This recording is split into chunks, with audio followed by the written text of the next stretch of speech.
সবাইকে শুভেচ্ছা এবং স্বাগত জানাচ্ছি। আশা করছি আপনারা ভালো আছেন, সুস্থ আছেন এবং আজকেও আমার সঙ্গে আছেন।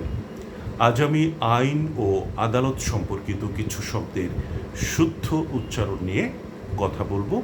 আশা করব আপনাদের ভালো লাগবে এবং এ থেকে খানিকটা শেখাও যাবে।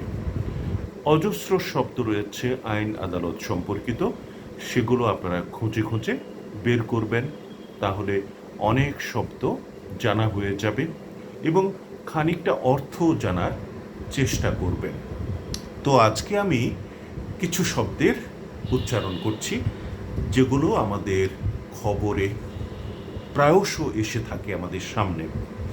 আদালত, এজলাস, বেকসুর খালাস, জামিন, শুনানি, যাবজ্জীবন, মৃত্যুদণ্ড, অতিরিক্ত দায়রা জজ, মুলতবি, হলফনামা, আলামত, কৌশলী, আপিল আদালত, হাজিরা, রাজসাক্ষী, সালিশনামা, গ্রেফতার, অ্যাটর্নি জেনারেল, জামিননামা, দেউলিয়া, মুচলেকা, পুলিশি হেফাজত, সোপর্দ, গ্রেফতারি পরোয়ানা, ট্রাইব্যুনাল, চেম্বার জজ, আমলি আদালত, মোকদ্দমা, চার্জশিট, দেওয়ানি মামলা, ফৌজদারি মামলা, ফরিয়াদি, আদালত অবমাননা,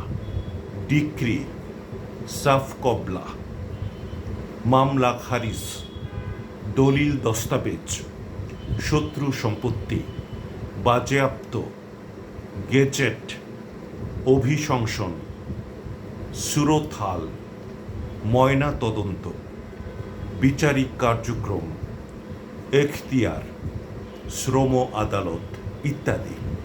এমন আরও অজস্র শব্দ রয়েছে, আপনারা সেগুলো পাবেন, খুঁজলে পাওয়া যাবে, বিশেষ করে পত্রপত্রিকা পড়লে কিংবা আপনারা যখন খবর দেখবেন বা শুনবেন তখন আরও নতুন নতুন শব্দের সঙ্গে পরিচিত হবেন। আর সে শব্দগুলোকে অবশ্যই শুদ্ধভাবে উচ্চারণ করতে হবে আমাদের। বিষয়টা খুবই গুরুত্বপূর্ণ। আজকের আলোচনায় সঙ্গে থাকার জন্য সবাইকে আন্তরিক ধন্যবাদ। ভালো থাকুন, সুন্দর থাকুন। খোদা হাফেজ।